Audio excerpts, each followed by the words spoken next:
Hello, everyone. This is Adam Meister, the Bitcoin Meister, the Disrupt Meister. Welcome to the One Bitcoin Show. Today is March the 24th, 2019. Strong hand.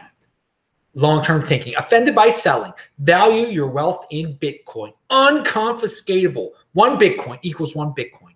Be a unique beast. Bitcoin is the next Bitcoin. All right. I just said Bitcoin a million times, but I want to thank someone who watches this show. He sent me Litecoin, of all things, over Cointigo. Again, Cointigo, Cointigo.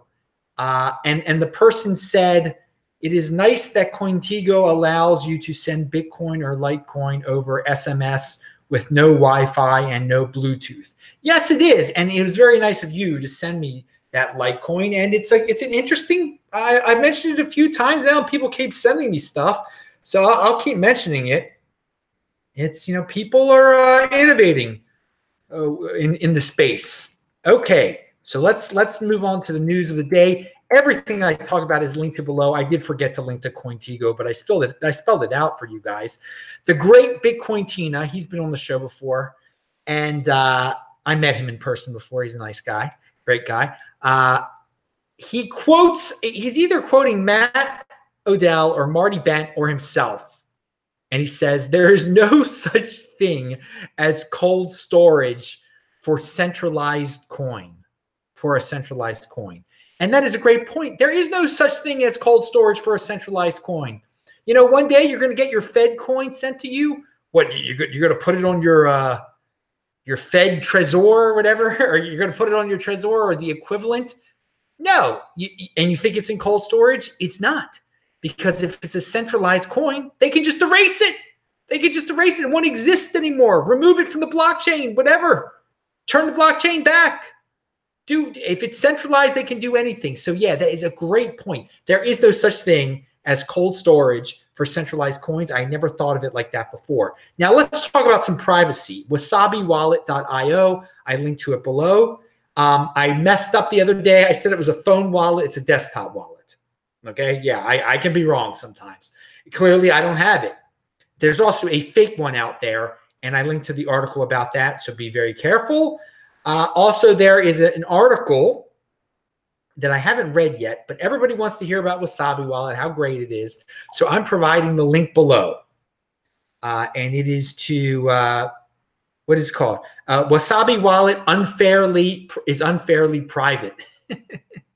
That's a good title. Pound that like button, people. So check that article out if you want to hear more about Wasabi Wallet. Yeah, I haven't played around with it yet, people, but good reviews there. Okay. Here is a tweet from Phil Geiger. It's a long-term thinking deferral of gratification type of a tweet. Every Bitcoin all-time high so far has been followed by an 80% crash to a level that is higher than the previous all-time high. This isn't a bubble. It's what adoption looks like when demand is flexible, but supply is utterly rigid. Okay, people. So you've got to get used to these cycles. How about that? Yeah, we've seen it before. We'll see it again. Don't get a weak hand. Don't think it's the end of the world. Don't get depressed. He gives the reason why it happens. It's happened before. It's probably going to happen again. And we lived through this through 2014 and 15. We're just repeating it now. So look forward to the halving. But we're not at the halving yet. We're still over a year away. So you're going to have to deal. You're going to have to deal. And I'm here to remind you to have a strong hand. Get shirts and Trezors and awesome stuff below. Affiliate links below. Okie dokie. And follow me on TechBalt on Twitter, TECHBALT, and on Bitcoin Meister on Steemit, where this show is live right this second. Okay, so we did that tweet. Now, this news, I'm sure you've heard about this. And by the way, this is good news for Coinbase, and I'll get to that at the end. I'll say why it's good news for Coinbase, hopefully, if I don't forget. You can go to bitcointradevolume.com, that is linked to below, and some tweets that are linked to below to hear about this story. New research from Bitwise Invest as part of a 226 slides presented to the SEC on our ETF filing. We did a first of its kind analysis of order book data from all 81 exchanges reporting greater than $1 million in Bitcoin volume on CoinMarketCap. 95% of reported volume is fake, but lots of good news. All right, so I'm sure you've seen that headline. It is true. All those exchanges on CoinMarketCap that say they've got over $1 million worth of volume, of tradable volume in Bitcoin, they're lying. There's all sorts of nonsense going on. That you can read the report, you can read the tweet threads. They're very good too. So you don't have to read the entire report. Now, is this the end of the world? No, it's not the end of the world. I mean, you should have known this already. Why are you playing on these exchanges anyway? You're gambling your precious Bitcoin on exchanges that are lying about what's being traded on them. They're just making up numbers.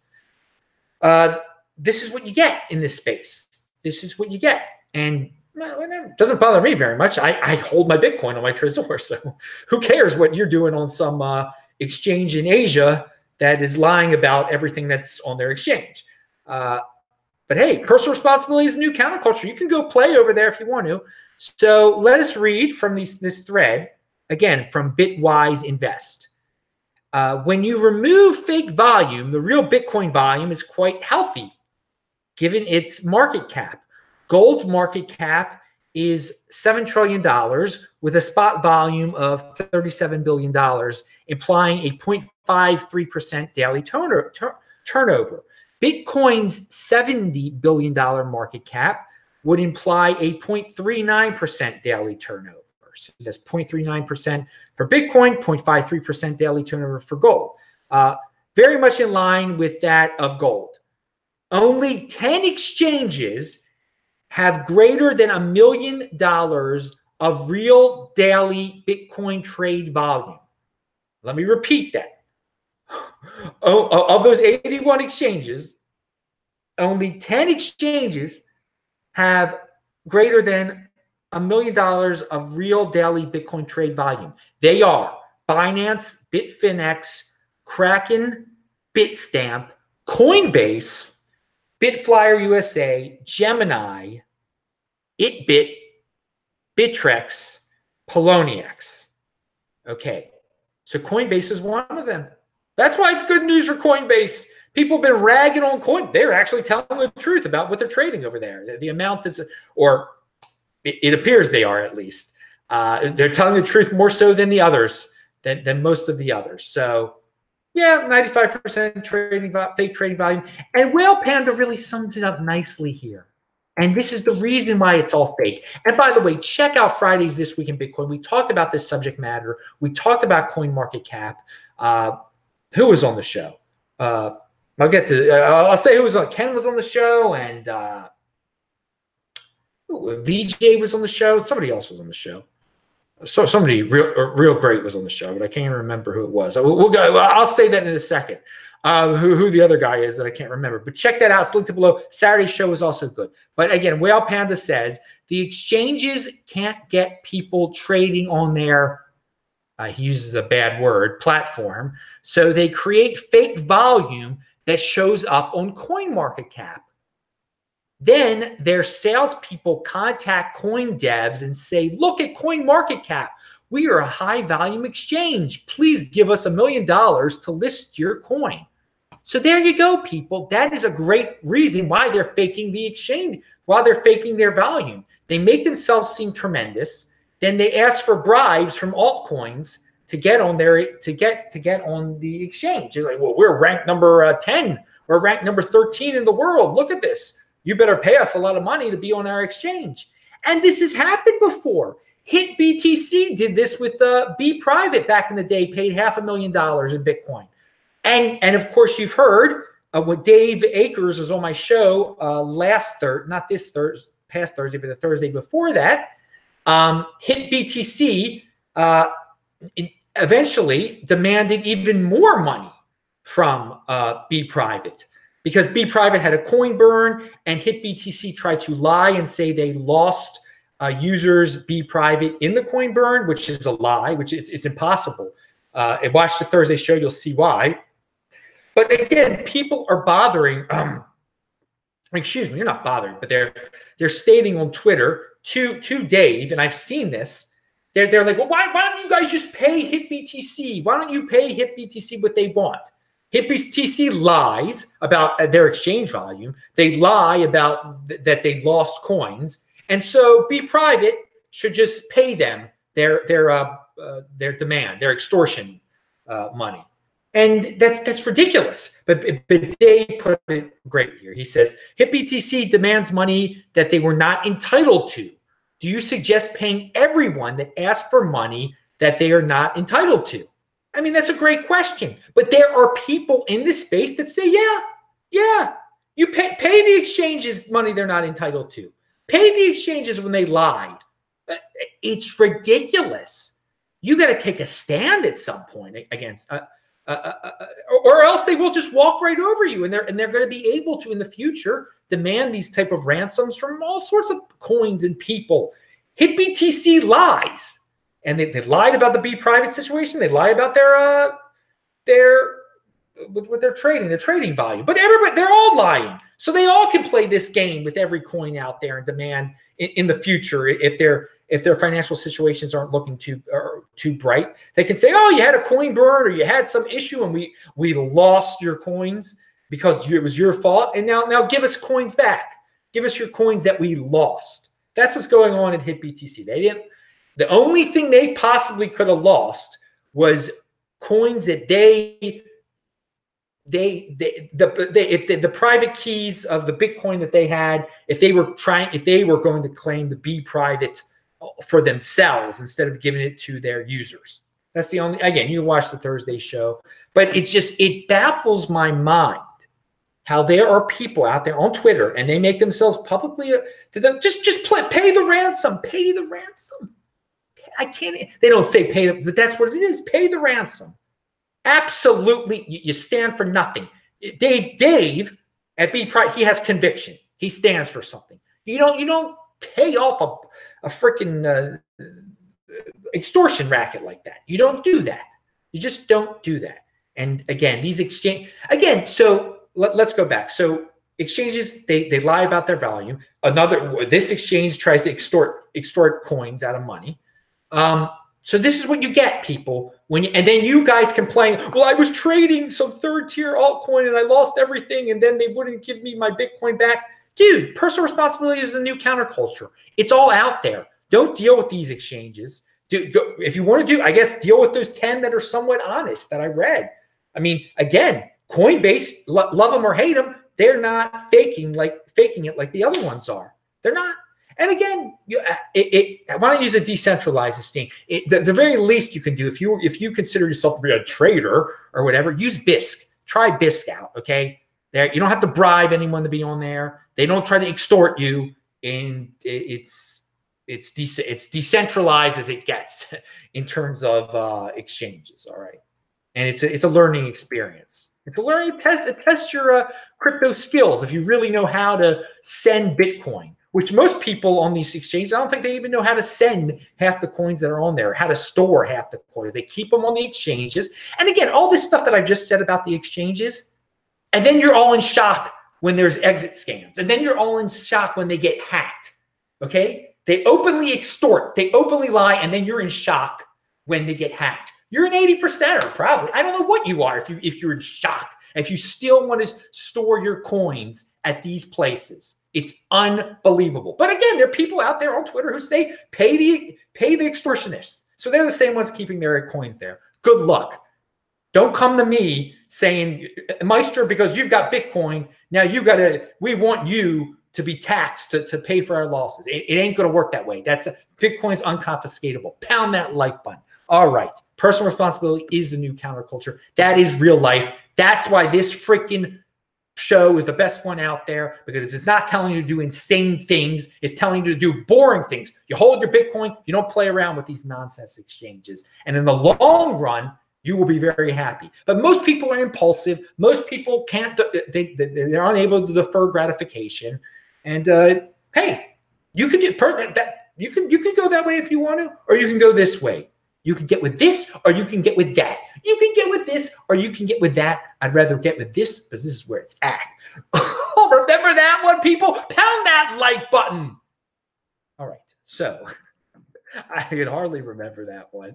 That's from being a kid. Okay. Continuing. What do we have here? Oh, we talked about Dave. Oh, I talked about that longer than I was planning to.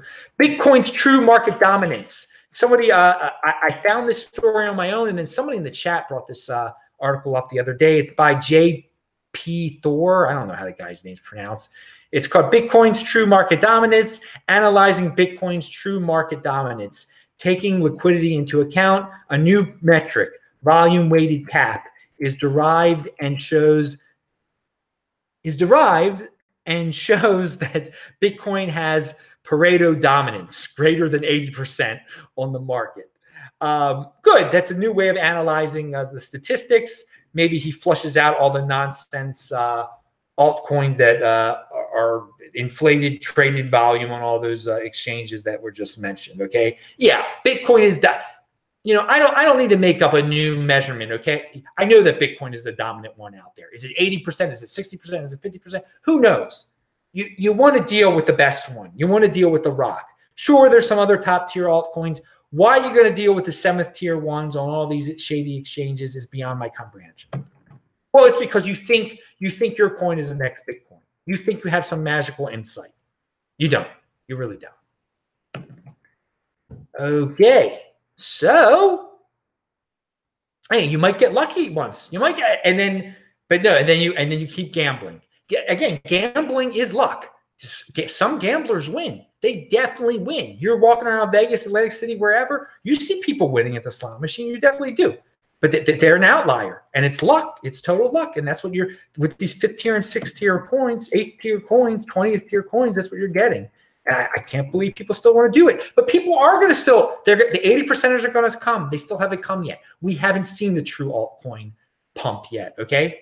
That's not me encouraging you to play there. That's just me telling you there's a lot of people yet to enter this space, and they love gambling. You see the world around you if you still go outside, I guess. You see how people have no long-term thinking, how they pound their faces with all sorts of foods, become fat, get cancer, wants the government to take care of them and everything. Most people are impulsive like that. They're impulsive in every aspect of their lives. So they'll be impulsive in cryptocurrency also.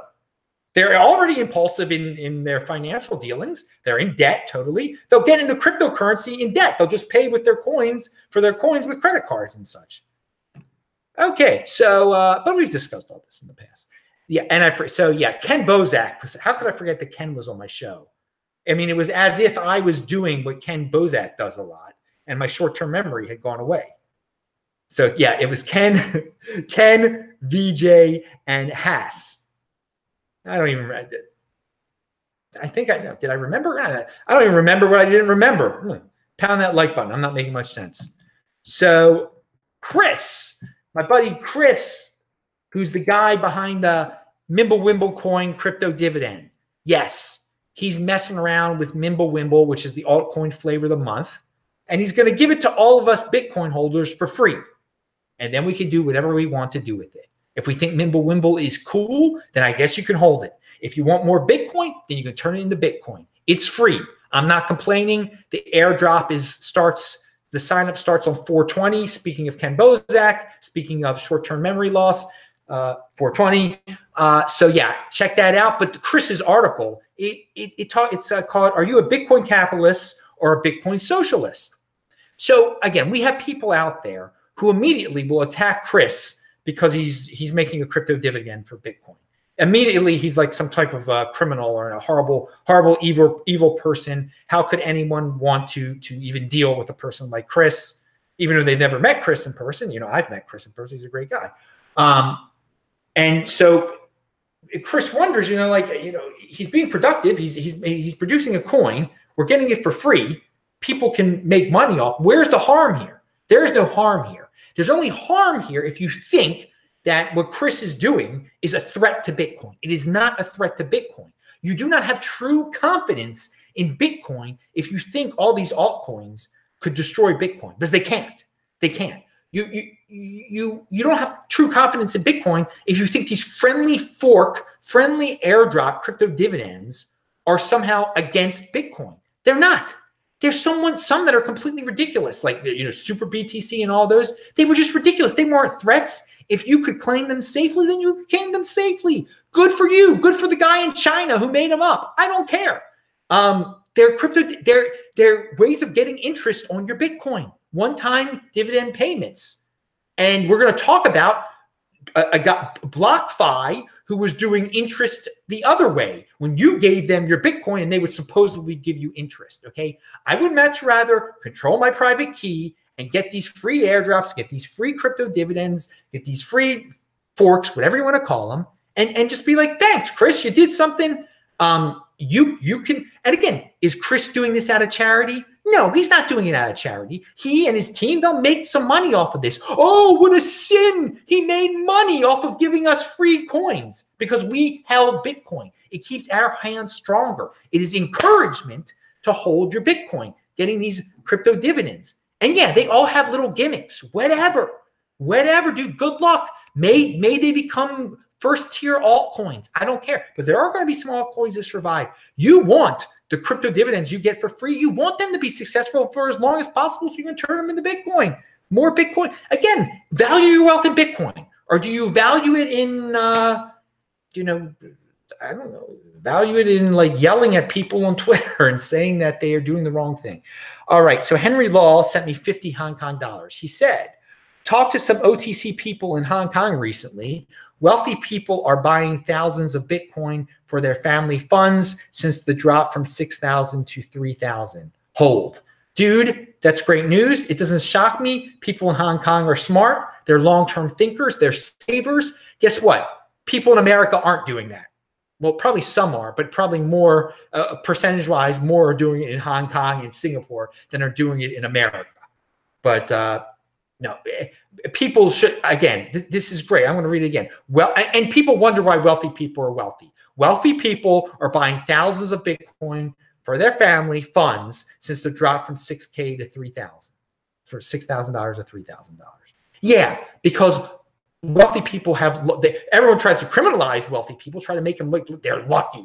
No, they're long-term thinkers. They're savers. And that's what those people in Hong Kong are doing. Good for them. May they become even wealthier. May they become examples for all the schlobs out there who cry and scream. So they stop crying and screaming and try to follow good examples of savers, okay?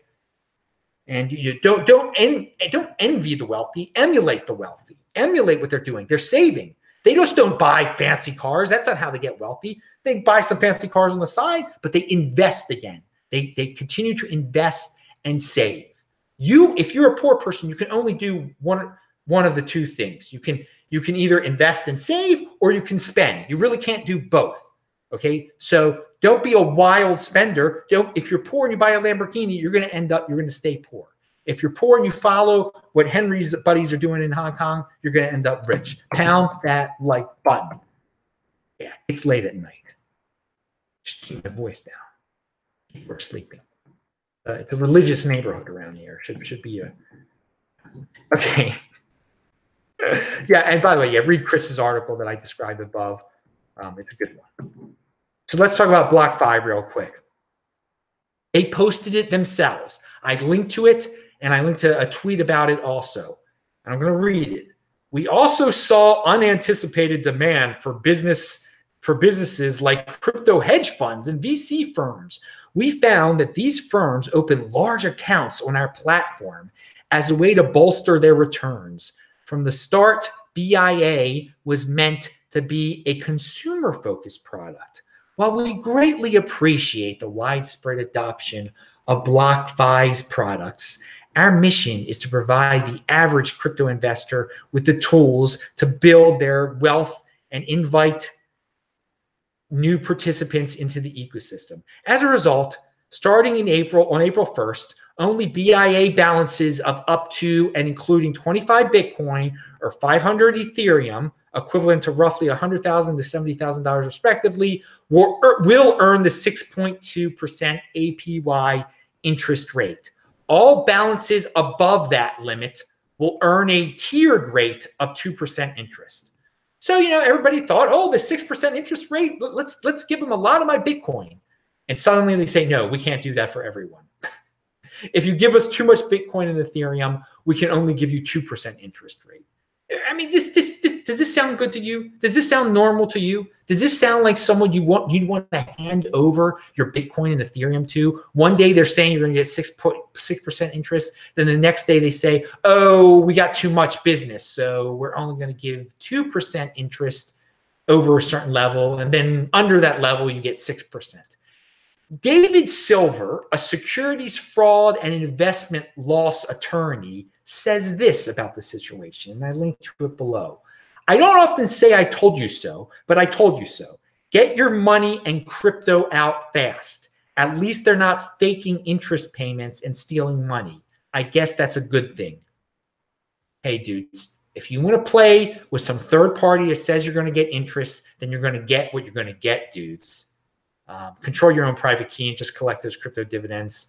It would be my recommendation. Never give up your precious Bitcoin to some third party that one day says they're going to give you 6%, and the next day says they're going to give you 2%. Then what are they going to say the day after that? That's a really good question, isn't it? Listen to what David Silver, a securities and fraud and investment loss attorney, had to say. How about that? So Whale Panda says, been dealing with bank issues again all morning. We blocked your account to protect you. It's incredibly frustrating, but at the same time confirms my long-term bull case for Bitcoin. I mean, that is just a very basic reminder of the glory of Bitcoin. There is no fine print with Bitcoin where it can say, oh, well, you can't get your Bitcoin now. If you control your Bitcoin, have it on your Trezor, you get it. If you got your money in Bank of America, Wells Fargo, Citibank, whatever, some Canadian bank, they could just say, well, there was some fine print and we're having some issues and you can't get your money from us. It was funny on Twitter after I retweeted that tweet and this is just like a foundational principle of Bitcoin, by the way. It's a foundational principle that you don't have to deal with these banks. The reason you get into Bitcoin is because you really control your own wealth. With banks, you do not. That's a foundational principle. But people still don't get it. Somebody on Twitter, after I retweeted it, he was a follower of mine, so he only heard about it through me. So he replied to Whale Panda and myself. He's like, why are you complaining about this now? There's small, you're only saying this because it's a bear market. I mean, it's so ridiculous. Like, dude, he's sharing this story to remind everyone how stupid it is to keep your money in a bank compared to holding it with Bitcoin. And not how stupid, but how risky. I shouldn't say stupid. That Bitcoin is much less risky controlling your private key than having your wealth at some bank. That if not your keys, not your coin. Okay, if you don't, and again, you don't control your keys with a bank. They control everything. They control your whether it be with a Bitcoin bank at BlockFi or just a regular fiat bank. They control it. So I mean, again, Whale Panda is giving some helpful hint. He's not bitter that he can't get his money out of his bank. He knows what he got into, okay? And I still have a bank account. I know very well that any day it can get chopped off. That's why I got my Bitcoin, okay? If it happens, it happens. So what? There are some reasons I need a bank account still. But I'm not crying to the world if I get axed by my bank. And Whale Panda isn't either. But I mean, some people on Twitter just totally misread it and say that he's not taking personal responsibility for what no, that's not what it's about. It's just another reminder why Bitcoin is awesome. But the guy had some weird, I wouldn't say logic, but weird reasoning why Whale Panda was even sharing this story. Like it was a way to pump Bitcoin or make an exchange. I don't even know. Why do I even bring up such a, I was just so shocked that anyone could find like a negative interpretation of what Whale Panda had to say there. And I mean, the doomers that are out there, the people that just want to rip on, I guess, bigger names than them on crypto, so they get a little bit of or maybe they're just confused people. I don't know. Okay. Yeah, that's it. I'm Adam Meister, Bitcoin Meister, Disrupt Meister. Remember to subscribe to this channel, like this video, share this video. Look, Haas right now is in the chat. How you doing? Of course, people in Australia and New Zealand are in the chat right now because it's a crazy hour. It's 11:30 at night here in Los Angeles, and it's so funny. People keep asking me, "You're still in Los Angeles, Adam? Dudes, can you read? I list where I am in the first word under every one of these videos. It says where I am." And I often mention I'm in Los Angeles. I talk about pinks. I talk about what I see on the street. I mean, the listening comprehension here, it's shameful sometimes. It really is shameful. I mean, guys, pay attention. Or just don't want. Are you watching the videos just to see my beautiful face?